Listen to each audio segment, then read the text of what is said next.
Assalamualaikum warahmatullahi wabarakatuh. Hai, nama saya Syarah Maulia dari kelas 11 IPS Ibnu Taimiyah. Dan hari ini saya akan menceritakan tentang cerita Revolusi Prancis. Nah, Revolusi Prancis ini diawali dari kekuasaan yang ada pada saat itu, yaitu kekuasaan absolut, yang berarti semua kehendak itu ada di raja, nggak ada kehendak dari rakyat sama sekali. Nah, kekuasaan absolut di Prancis saat itu mencapai puncaknya pada kekuasaan Raja Louis ke-16 yang terkenal dengan ucapannya, yaitu "L'état c'est moi", yang berarti negara adalah saya. Bahkan dia sendiri aja menganggap dirinya ini adalah jelmaan Tuhan yang turun, yang berkuasa di muka bumi. Nah, walaupun ada kekuasaan absolut pada saat itu, masih ada rakyat dan apalagi tokoh-tokoh pemikir yang menentang kekuasaan absolut itu. Beberapa di antaranya yaitu ada John Locke, ada Montesquieu, Jean-Jacques Rousseau, dan juga Voltaire. Nah, gimana sih keadaan masyarakat Prancis pada saat itu? Nah, rakyat Prancis pada saat itu sangat terpengaruh oleh kekuasaan absolut juga. Nah, rakyat Prancis ini dibagi menjadi tiga. Yang pertama ada golongan raja dan bangsawan, yang kedua ada golongan pendeta, dan juga yang ketiga ada golongan borjuis dan juga rakyat jelata. Nah, golongan raja dan bangsawan dan juga golongan pendeta ini, mereka ini mendapatkan hak-hak istimewa dan juga cukup bebas dari pajak lah ya. Sedangkan golongan borjuis dan juga golongan rakyat jelata, mereka ini cukup terbebani dengan banyaknya pajak yang diberikan. Nah, enaknya pada saat itu ada surat lisensi bebas dari pajak yang bisa dibeli oleh para golongan borjuis kaya pada saat itu. Nah, tapi karena surat lisensi itu juga cukup mahal, rakyat jelata dan juga golongan borjuis yang mungkin tidak terlalu kaya tidak bisa membelinya, dan mereka semakin terbebani oleh pajak itu. Dan apalagi mereka ini nggak mendapatkan keadilan sama sekali, atau keadilan yang cukup dari pajak yang mereka bayar kepada kekuasaan kerajaan pada saat itu. Jadi ibaratnya orang yang kaya ini mereka semakin kaya, dan juga orang yang miskin ini semakin miskin dan menderita. Nah, kita sampai ini di awal revolusinya. Nah, pada saat itu rakyat Prancis ini sangat marah terhadap kekuasaan Raja Louis ke-16. Jadi pada tanggal 14 Juli 1789, mereka menyerbu penjara Bastille dan membebaskan 7 tahanan politik, dan juga membunuh penjaga pejabat penjara tersebut, dan juga membunuh wali kota. Karena gerakan revolusi yang cukup ricuh itu, Raja Louis ke-16 ini terpaksa untuk menyadari gerakan tersebut dan juga mengakui adanya kota Paris. Nah, kemudian terjadi nih peristiwa yang paling dramatis dalam Revolusi Prancis. Nah,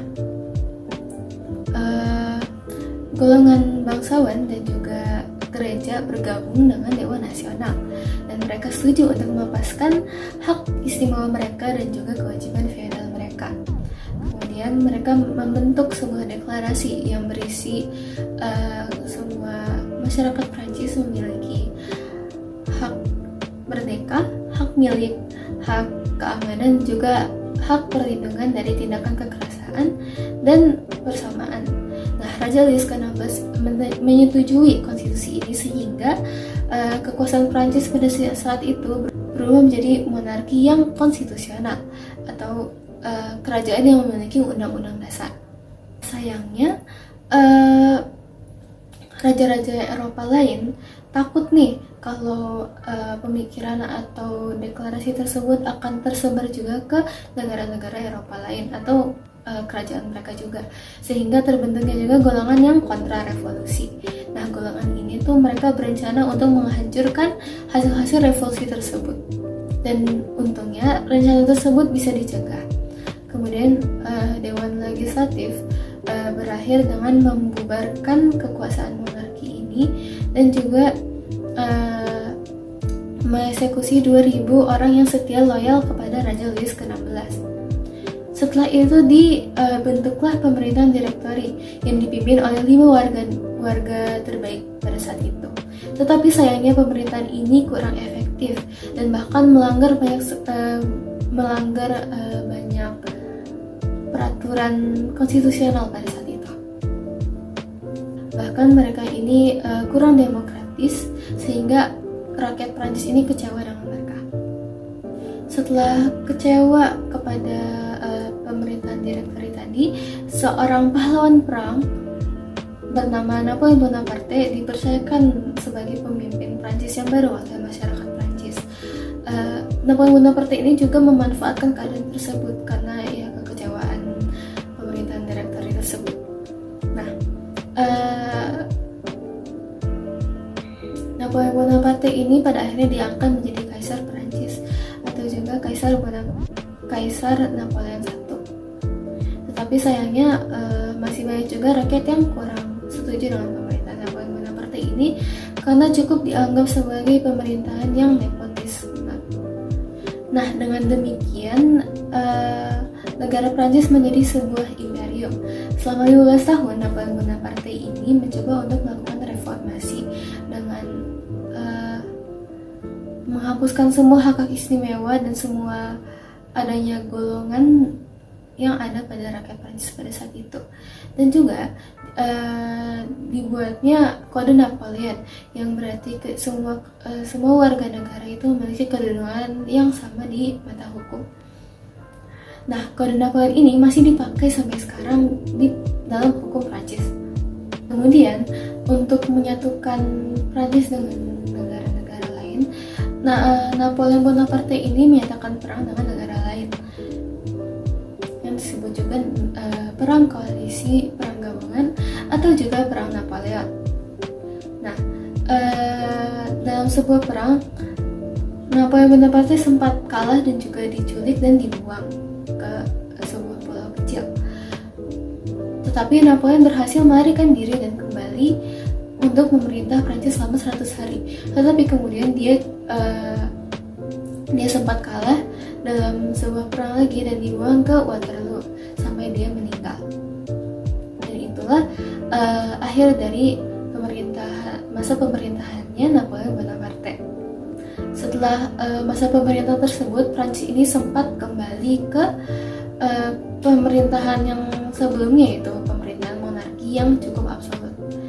Tetapi untungnya pada akhirnya negara Prancis menjadi negara yang dengan kekuasaan republik, dan juga munculnya paham liberalisme ini sangat membantu yang menyebar juga ke negara-negara lain di seluruh dunia.